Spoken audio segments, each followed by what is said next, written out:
Pernikahan kilat gadis kembang desa dengan kakek-kakek umur 75 tahun. Di sebuah desa kecil bernama Randuagung, lereng pegunungan di Jawa Timur yang sejuk dan bersahaja, tinggallah seorang gadis bernama Sekar Ayu.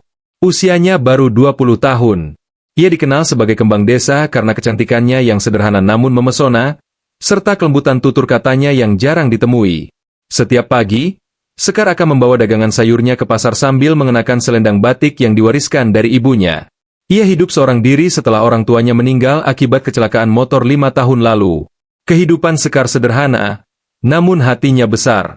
Di ujung desa, ada seorang pria tua yang tinggal sendiri. Namanya Mbah Wiryo. Umurnya telah menginjak 75 tahun. Dulu ia adalah seorang pejuang desa, mantan kepala dusun yang dihormati banyak orang. Tapi setelah istrinya meninggal dan anak-anaknya pindah ke kota, Mbah Wiryo hidup dalam kesunyian. Suatu hari, saat Sekar mengantar sayuran ke rumah Mbah Wiryo, pria tua itu jatuh pingsan di depan rumahnya karena tekanan darah rendah. Sekar panik, lalu membantunya dengan penuh kesungguhan. Sejak saat itu, Sekar sering mampir untuk merawat dan menemaninya, lebih karena rasa hormat dan belas kasih pada orang tua. Waktu berjalan, hubungan mereka yang semula hanya sebatas warga desa menjadi lebih hangat. Sekar merasa nyaman dengan kebijaksanaan Mbah Wiryo, dan Mbah Wiryo merasa hidupnya kembali memiliki cahaya sejak kehadiran Sekar. Desas-desus pun mulai berhembus, dan sebagian warga desa menggunjing mereka. Namun Sekar tak ambil pusing. Ia punya alasan sendiri yang tak bisa dijelaskan oleh siapapun. Lalu, pada suatu malam bulan purnama, Sekar datang ke rumah kepala desa, membawa keputusan yang mengejutkan. Ia ingin menikah dengan Mbah Wiryo. Apakah kamu yakin? Enduk? Dia sudah tua. Bahkan lebih tua dari ayahmu kalau masih hidup. Tanya Pak Lurah. Sekar hanya tersenyum. Saya tidak butuh muda.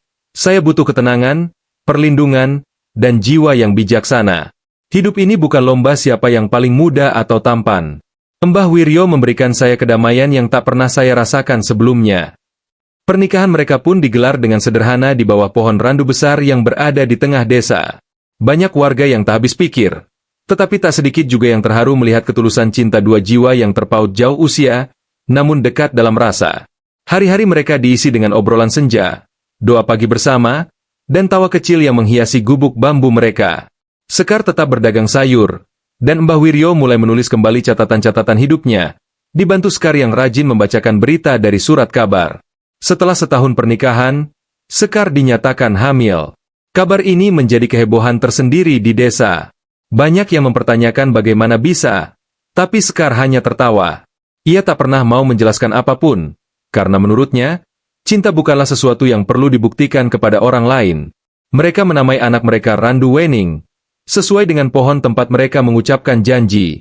Mbah Wiryo meninggal dengan tenang 2 tahun kemudian, dalam pelukan Sekar dan tangisan kecil Randu Wening. Sekar tak pernah menikah lagi.